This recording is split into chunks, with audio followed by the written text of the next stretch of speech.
Қайырлы күн баршаңызға. Бүгін мен өте оңай дайындалатын балмұздақтың құрамымен бөлісетін боламын. Құрамында тек қана екі ақ зат бар: банан және сгущенка. Толық құрамын описание бөлімінде жазып қоятын боламын. Ең алдымен бананды майдалап бөліктерге турап аламыз. Сосын блендердің көмегімен бананды және сгущенканы бірге жақсылап араластыратын боламыз.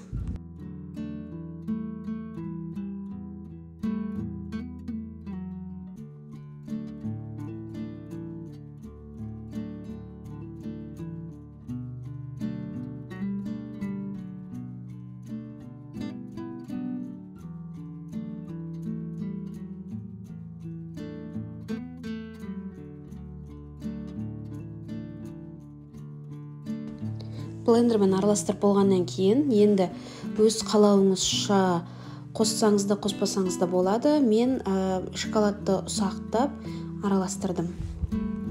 Шоколад қосқаннан кейін блендермен араластырмай, жай ғана қаспен араластыра салсақ болады. Енді дайын формамызға алып, құйып, тоңазытқышқа қатыра берсек болады. Мен осындай пластик стакандар қолдандым, өте ыңғайлы.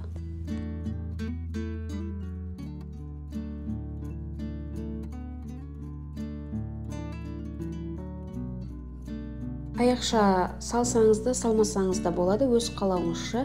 Енді дайын болғаннан кейін тоңазытқышқа 5-6 сағатқа немесе түнге қалдырсақ болады. Міне менің балмұздақтарым дайын. Дәмі өте керемет шығады. Сіздер де жасап көріңіздер.